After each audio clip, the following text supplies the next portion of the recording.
Good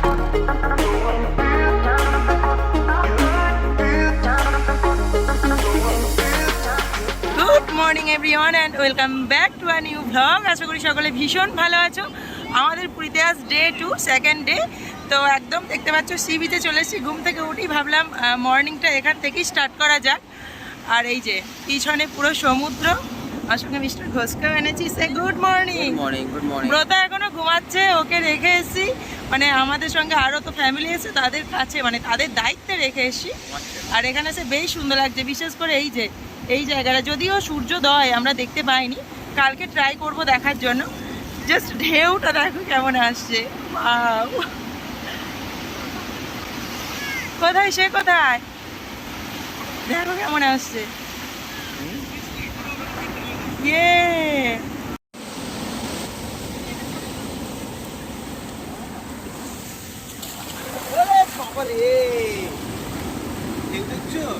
পিছিয়ে চলো, পিছিয়ে এসো, জামা ভিজে যাচ্ছে, সব বালি লেগে যাবে। বালি লেগে গেল, বালি লেগেই গেল।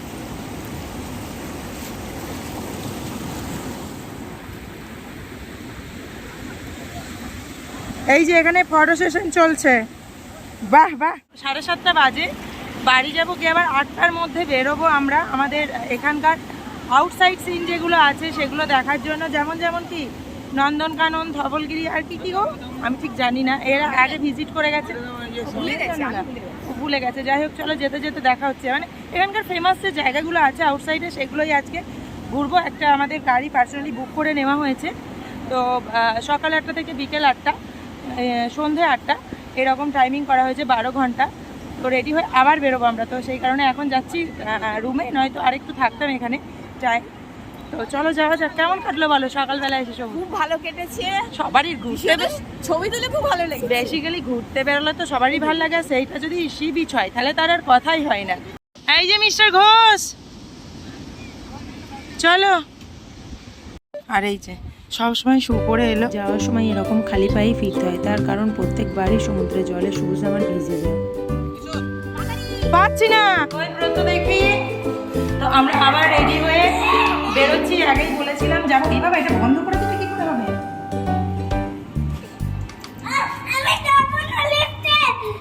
আয় আয়, হ্যাঁ তো বেরোনোর কথা ছিল, অলরেডি 9টা বেজে গেছে। আমরা সবসময় লেটই করি অলওয়েজ, কেন কি আর এই যে সেই জন্য লিফটে উঠবে না, জোর করে তোলার ফল। এই যে আর এখানে মিস্টার প্রচন্ড রেগে উত্তপ্ত, কেন কি আমরা বেরোতে লেট করেছি। প্রভু জয় জগন্নাথ দেবের নাম নিয়ে আমাদের যাত্রা শুরু হলো। আমরা এই যে গাড়ির মধ্যে পুরো সেট, ভাবি আগে আগে দেখা যাচ্ছে, মধু, শুভ, ওদিকে পান্ডেজি, মিস্টার ঘোষ, সৌরভ দাকে দেখা যাচ্ছে না। সৌরভ এখন বিলীন হয়ে গেছে। সৌরভ দা, আর এই যে সামনে আমি আর ব্রত, হাতটা নড়ছে। আর পুরো রাস্তাটা আমরা এনজয় করতে করতে যাচ্ছি, গানের লড়াই খেলতে খেলতে। একসঙ্গে মিলে যাওয়ার আনন্দই বোধহয় এটা।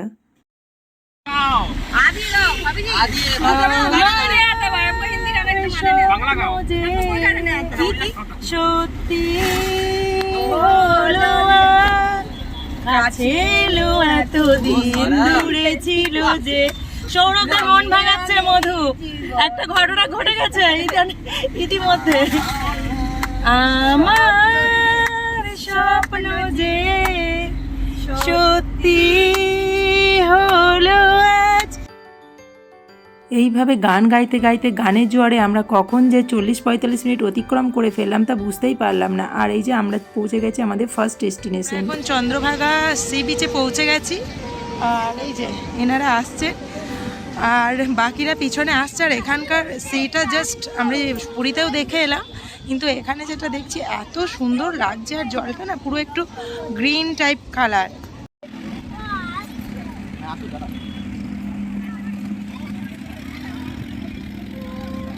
আর ব্রত গেই একেবারে এই যে ব্যাস ফেভারিট জায়গায়।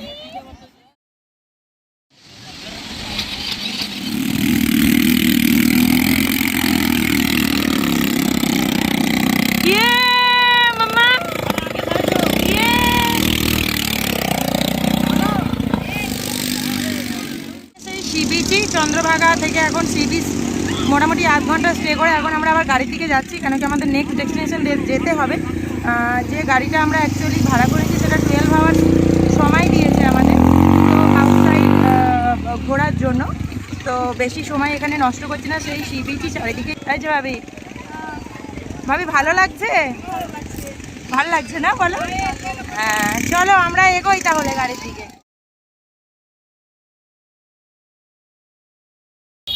কি গো এটা? দই বড়ার সঙ্গে আলুর দম, কেমন টেস্ট? আবার ঘুগনি, কেমন টেস্ট? ও সৌরভ দা ফুডি ম্যান বলো টেস্ট কেমন? ও খাওয়ার সময় একদম মন দিয়ে খাবারটা এনজয় করে, অন্য কোনো দিকে চোখ নেই। এটা একটা ঝাল আর টক দেখছি না, এর মধ্যে ঝাল আর একটা ঝাল রেসিপি, ঝাল খাবার। ওদের এইভাবে খাবারের উপর হামলে পড়া দেখে আমারও এটা টেস্ট করার মানে এই খাবারটা টেস্ট করার ভীষণ ইচ্ছা হলো। তো খাবারটা আমার সেইভাবে খুব একটা ভালো লাগেনি, সেটা আমার মুখের রিয়াকশন দেখেই বুঝতে পারছো। এটা হচ্ছে এখানকার একটা ফেমাস খাবার, যেটা দই বড়ার সঙ্গে আলুর দম আবার ঘুগনি উইথ উপরে শসা কুচি পেঁয়াজ কুচি দিয়ে পরিবেশন করা হয়। এখন পৌঁছে গেছি আমরা আমাদের second destination Konark sun temple.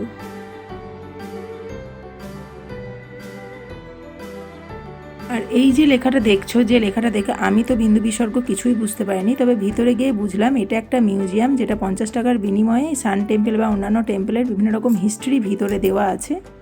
সময় এখন 12টা আর আমরা এখন এসে বসে আছি, এখন যেখানে বসে আছি কোনারক টেম্পলের মধ্যে। কিছুটা ঘুরে এসি, এখানে কোনারক টেম্পলে ঢোকার জন্য এই যে এদিকে দেখো লম্বা লাইন, আর সেই কারণে এখানে এসে ওয়েট করছি। আর একটু আগে আমরা এখানে টেম্পল দেখার জন্য এখানে একটা গ্যালারি মতো করা ছিল, কোনারক টেম্পলের গ্যালারি মতো একটা ছিল, যেখানে টেম্পলের বিভিন্ন রকম হিস্ট্রি, মানে এই পুরী ভুবনেশ্বর সমস্ত জায়গার যে টেম্পলগুলো আছে তার বিভিন্ন রকম হিস্ট্রি সময়সীমা তো সব দেওয়া ছিল। ভিতরে সেরকম ভিডিও অ্যালাউ ছিল না, পিকচার অ্যালাউ ছিল, তো কিছু মানে সেইভাবে করা হয়নি ভিডিও। তো যাই হোক সেগুলো দেখে এসে এখন বসেছি এখানে এই যে ওখানে পানীয় জলের সেকশন, তো জল খেতে এসে এখানে আর আমরা একটু রেস্ট নিচ্ছি। তার কারণ এই যে কোনারক টেম্পলের ভিতরে গেলেই লম্বা লাইন, মানে আমরা ঢুকেছি মোটামুটি 40 মিনিট 45 মিনিট হয়ে যাবে। তো এখন এই লাইনে দাঁড়িয়ে টিকিট কেটে তারপরে আবার আমরা মেন মন্দিরে যাব। যাই হোক টিকিটের জন্য বেশিক্ষণ ওয়েট করতে হয়নি, তার কারণ এখানে অনলাইন টিকিট কাউন্টারও ছিল, এখানে অনেকগুলো গেটও ছিল। তো আমরা টিকিট দেখিয়ে গেট পাস করে একদম ভিতরের দিকে ঢুকে যাচ্ছি।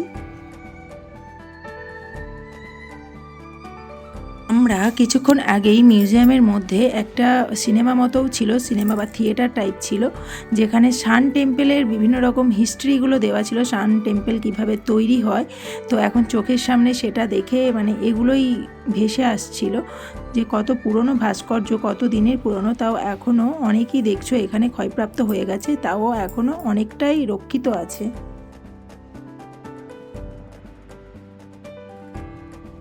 মোটামুটি 1.5 থেকে 2 ঘন্টা পর আমরা টেম্পল থেকে বেরোলাম। এই যে গেট দেখতেই পাচ্ছ, তবে টেম্পলে ঢোকার রাস্তা এবং বেরোনোর রাস্তা সম্পূর্ণ আলাদা। এই আমরা কোনারক টেম্পল থেকে বেরিয়ে এলাম, আর মানে এই রাস্তায় এরকম সারি সারি দোকান, যাওয়ার পথে পথে সব দেখতে দেখতে যাওয়া হচ্ছে। কতটা খিদে পেয়েছে বলো? ওর তো ঘুম পেয়েছে, খিদে পাওয়া পেয়েছে, আর আমাকে দেখেও বুঝতে হচ্ছে ভীষণ টায়ার্ড, আর কথা বেরোচ্ছে না। সময় মানে বেলা অনেকটাই হলো, 1:30টা বাজে। তো এখন আমরা ফার্স্ট যাব, আগে কিছু লাঞ্চটা কমপ্লিট করব, তারপরে আবার বাকি জায়গাগুলো বা বাকি ডেস্টিনেশনগুলো আমরা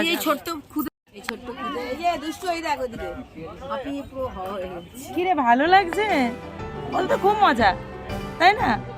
এখানে কাজু কিশমিশ পোস্তর একটা দোকান ছিল।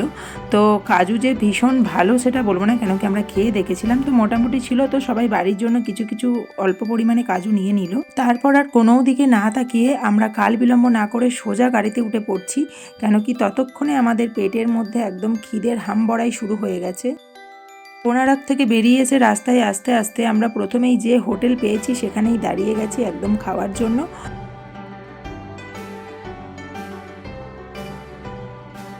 আর আজকে আমরা অনেকে ভেজ অনেকে ননভেজ খেয়েছি। আর ভেজ থালিতে এখানে ভাত, ডাল, সবজি, একটা রায়তা টাইপ, স্যালাড আর পাঁপড়, আর সেই সঙ্গে পনিরের সবজি। আর ননভেজে আমরা নিয়েছি এক থালা ভাত, সঙ্গে ডালের বাটি, আর এই যে দেখছো চিকেন কষা। আর এটা হচ্ছে না স্যালাড না রায়তা, অ্যাকচুয়ালি এটা যে কি করতে চেয়েছে বুঝতেই পারলাম না। আর নিয়েছিলাম এক থালা পাঁপড়, যার মধ্যে এইটুকু অবশিষ্ট রয়েছে। এইমাত্র খেয়ে দিয়ে বেরিয়ে এলাম। এখন আমাদের ডেস্টিনেশন হচ্ছে নন্দনকানন। মধ্যেখানে ধাবালগিরি ছিল, সেখানে যাব না, কেন কি ওয়েট কেন কি অনেকটা বেলা হয়ে গেছে, মোটামুটি এখন 3টে বাজে। তো নন্দনকানন না গেলে এরপর সন্ধে হয়ে যাবে। তো সেই কারণে এখন আমরা খাবার কেমন ছিল? মোটামুটি ছিল খাবার, খুব ভালো ছিল না, মানে আমরা যেইভাবে বাঙালিরা খাবার খাই। কেমন ছিল বল খাবার? আমরা বাঙালিরা যেরকম মানে টেস্টি খাবার খাই এরকম খাবার পুরোপুরি ছিল না। এদের একটু স্টাইলটা আলাদা ছিল, যেমন স্যালাডের মধ্যে দই টাইপ একটা মিক্স ছিল, রায়তা টাইপ, তো এইরকমই আর কি। চলে এবার আমাদের ডেস্টিনেশন হচ্ছে আমাদের নন্দনকানন। তো গাড়িতে উঠছি, এ কি আমার জায়গায় বসে পড়লে কেন? খেয়ে দিয়ে পেট ঠান্ডা করে একটা 3-3.5 ঘন্টার লম্বা জার্নি। তো আমরা ঘুমাতে ঘুমাতে একবারে পৌঁছে গেলাম নন্দনকানন পৌঁছাতে পৌঁছাতে আমাদের মোটামুটি বিকেল 4টে বেজে গেছিলো। তো আমরা রীতিমতো তাড়াতাড়ি ছুটতে এসে টিকিট কাউন্টারে লাইন দেওয়া হয়েছে টিকিটের জন্য। আর আমাদের সাফারি নেওয়ার ইচ্ছা ছিল, কিন্তু সেই দিন সাফারি কোনো ক্রমে বন্ধ ছিল ইন্টারনাল কোনো প্রবলেমের কারণে। আর সাফারি না পাওয়ায় আমরা এইরকম একটা গাড়ি নিয়েছিলাম। আর কারণ আমরা অনেকটা লেটে ঢুকেছি, 1 ঘন্টা পরই আর সন্ধে নেমে আসবে, অন্ধকারে আমরা আর পুরো মানে কভার করতে পারবো না পুরো এরিয়াটা, সেই কারণে আরও গাড়িটা নেওয়া।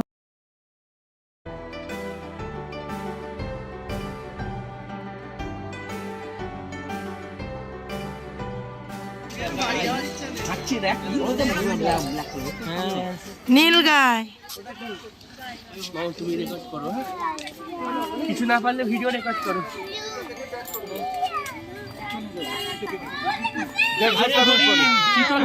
কই ওই তো ডিয়া, ওই দেখ কত হরিণ, হায় হরিণ মামা ডিয়ার, कौन सा डियर है? চিতল হরিণ, स्पॉटेड डियर। अमेज़न फिल्म में ওই যে ব্ল্যাক কালার। चिकन बीफ गाजर ब्रेड एप्पल ऑरेंज बनाना तरबूज ये सब खाए कैपुचिनो। ক্যাপুচিন, हाथर मेहंदी होते कालो लिचि चोखे ওই যে ব্ল্যাক কালার ক্যাপুচিন। আমাদের সঙ্গে একজন গাইডও ছিলেন, যে কারণে কোনো রকম প্রবলেম হয়নি, কোথায় কি আছে উনি একদম নিয়ে যাচ্ছিলেন। আর সেই সঙ্গে সেই প্রজাতির নাম কি ইত্যাদি বিভিন্ন রকম বর্ণনা উনি করছিলেন, তো বেশ ভালোই লাগছিল।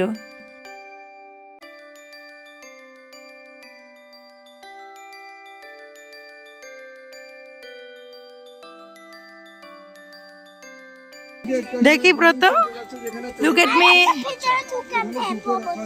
হিপ্পোপটামাস বলো আরেকবার। ওখানে বড় भी আছে আর মুখটা খুললে 150 ডিগ্রি আর একটা ভিতরে ঢুকে, ঠিক। 1.5 টন। আর রেপটাইল পার্কে কোথাও কিছু দেখতে পাই আর না পাই, অসংখ্য কুমির কিন্তু দেখতে পেয়েছি। কোথাও কোথাও আবার আমরা গাড়ি থেকেও নামিনি, কিছু কিছু অ্যানিমেল তো আমরা এভাবে গাড়ি থেকেই দেখছিলাম, যেমন দেখো এখন জিরাফটা দেখা যাচ্ছে। আমার ছিল মেন অ্যাট্রাকশন টাইগার। এখন আমরা পৌঁছে গেছি বাঘেদের এরিয়ায়। অ্যাকচুয়ালি যেটা দেখার আশায় সকলে আসে, তো আমরা একটু চিন্তিতই ছিলাম, কেন কি অনেকটা সন্ধ্যের কাছাকাছি সময়ে এসছি, দেখতে পাবো কি পাবো না। তো অবশেষে এই যে দেখো আমরা একটা এখানে সাদা বাঘ দেখতে পেয়েছি, যিনি ওই যে আমাদের যে গাইড দাদা উনি আমাদের একদম দেখিয়েছিলেন। আর এখানে একসঙ্গে 2টো বাঘ আছে, একজনের নাম লব আর একজনের নাম কুশ, আমাদের গাইড দাদার থেকে জানতে পেরেছি।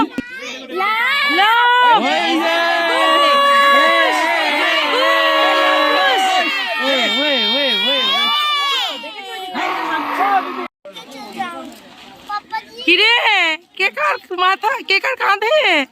হ্যাঁ, আর এই সময়টা লাইটের বড় অভাব, দেখো অনেকটাই অন্ধকার মতো হয়ে গেছে। সেই সঙ্গে আমরা লেপার্ড দেখে একদম এই যে হাতিও দেখে নিলাম। আর এইসব দেখতে দেখতে অন্ধকার নেমে এসে চারিদিকে লাইট জ্বলে গেছে।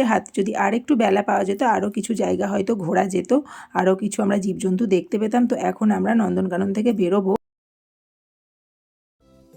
আমরা মোটামুটি 8টা নাগাদ ঘরে পৌঁছে গেছি আর এখন বাজে সময় 9টা আর আমরা যে যা নিজের পছন্দ মতো ডিনার নিয়ে একদম খেতে বসে গেছি।